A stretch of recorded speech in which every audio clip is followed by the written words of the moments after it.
Hello friends, মিঠাইয়ের তৈরি উচ্ছেবাবুর সন্দেশ এতটাই জনপ্রিয় হয়েছে যে আমিও এটা তৈরি করার লোভ সামলাতে পারলাম না। আর মিঠাইয়ের ফ্যান যে দিন দিন বেড়েই চলেছে তার প্রমাণও পাওয়া যাচ্ছে এই মিঠাইয়ের তৈরি রেসিপির মাধ্যমে।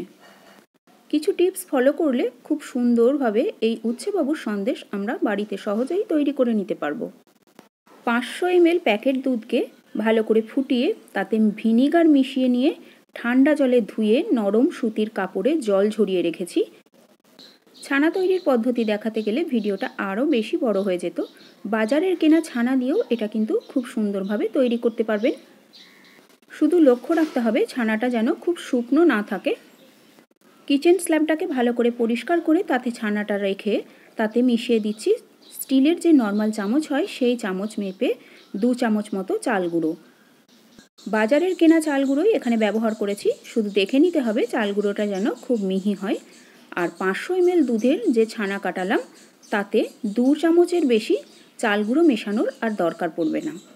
7 থেকে 8 মিনিট ভালোভাবে এইভাবে হাতের তালু দিয়ে মেখে মোলায়েম একটা মণ্ড তৈরি করে নিচ্ছি।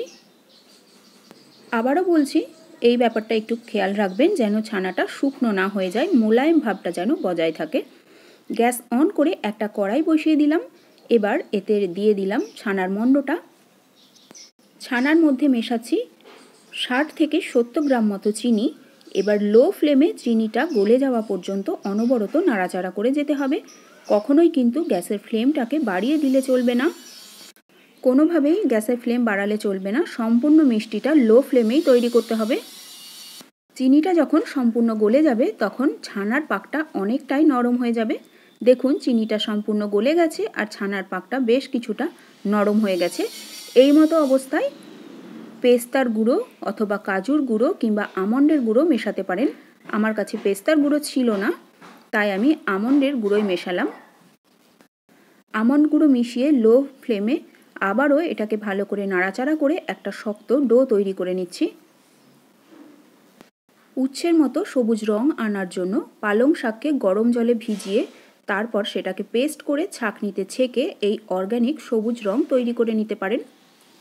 ছানার মণ্ডর অর্ধেকটা সরিয়ে রেখে বাকি অর্ধেকটার মধ্যে সবুজ রং অল্প অল্প করে মেশাতে হবে। বাকি অর্ধেক মণ্ডটা অন্য একটা পাত্রে তুলে রাখতে হবে। 3 থেকে 4 চামচ মতো মেশালেই খুব সুন্দর একটা সবুজ রং চলে আসবে। তারপর লো ফ্লেমে এটাকে অনবরত নাড়াচাড়া করতে করতে এরও একটা শক্ত মণ্ড তৈরি করে নিচ্ছি।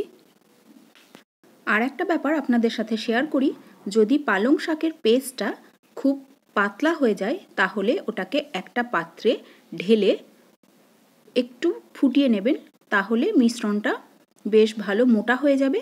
কালারটা বেশ ডিপ ধরনের হবে, খুব হালকা কালার আসবে না।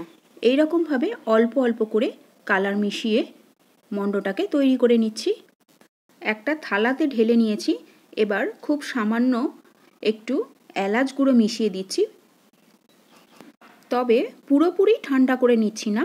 হাতে সহ্য হবে সেই রকম গরম অবস্থাতেই মিষ্টিটা তৈরি করতে হবে। এবার সাদা আর সবুজ মণ্ডগুলো থেকে 4টে 4টে করে মোট 8টা মণ্ড তৈরি করে নিচ্ছি।